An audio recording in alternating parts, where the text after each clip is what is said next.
चलो आज एक नई और बहुत ही प्यारी कहानी सुनते हैं।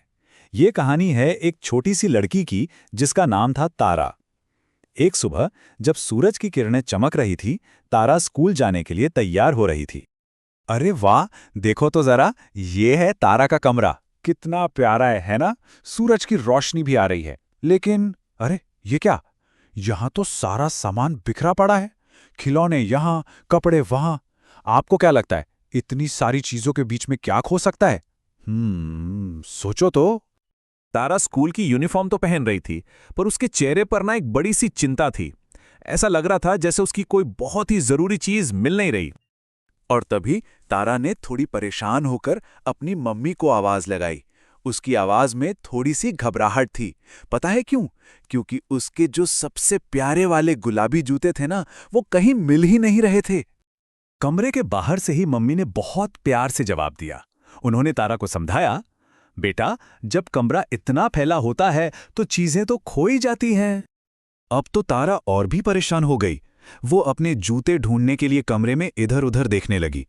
वो सोच रही थी, आखिर मेरे जूते गए तो गए कहां? सबसे पहले उसने अपनी अलमारी खोलकर देखी। पर जूते वहां नहीं थे। फिर उसने बिस्तर के नीचे झुककर देखा। अरे, वहां भी नहीं। और खिलौनों के इतने बड़े ढेर में ना, वहां तो जूते बिल्कुल ही गायब थे। तारा ने जैसे ही कपड़ों का ढेर हटाया, ऐसा लगा जैसे रंग बिरंगे कपड़ों की बारिश हो गई हो। किताबें और पेन भी सब तरफ बिखर गए, पर उसके गुलाबी जूते, वो तो जैसे कहीं छिपी ही गए थे। ये सोचकर तारा बहुत उदास हो गई। उसे लगा कि अब तो वो स्कूल जा ही नहीं पाएगी। तभी मम्मी कमरे में आई। उनके चेहरे पर एक प्यारी सी मुस्कान थी, और पता है, उनके पास एक बहुत अच्छा सा आइडिया था। मम्मी को देखकर तारा को थोड़ी सी उम्मीद मिली। मम्मी ने प्यार से कहा, चलो तारा, हम दोनों मिलकर पहले इस कमरे को सुंदर बनाते हैं। उन्होंने समझाया कि जब कमरा साफ होता है ना, तो खोई हुई चीजें जादू की तरह मिल जाती हैं। तारा को मम्मी का आइडिया बहुत पसंद आया। फिर क्या था, दोनों ने मिलकर कमरे की सफाई शुरू कर दी, और यह सफाई उन्हें एक मजेदार खेल जैसी लगने लगी। देखते ही देखते सारी किताबें उड़कर बुक रैक में चली गईं। सारे कपड़े अच्छे से अलमारी में बैठ गए, और सभी खिलौने दौड़कर अपनी टोकरी में आराम करने लगे। वाह, कमरा कितना सुंदर लग रहा था। जब तारा अपने बिस्तर की चादर ठीक कर रही थी, तो अचानक उसे चादर के नीचे कुछ महसूस हुआ।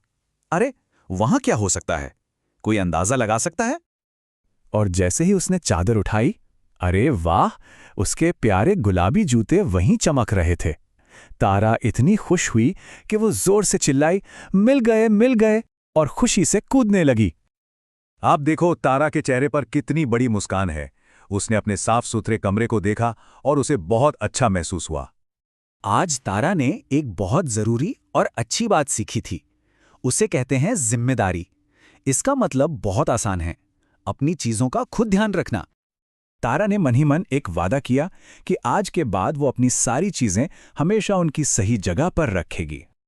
मम्मी ने तारा को प्यार से गले लगा लिया और कहा, शाबाश मेरी बच्ची, देखा, सफाई और जिम्मेदारी की आदतें हमेशा हमारे काम को आसान बना देती हैं।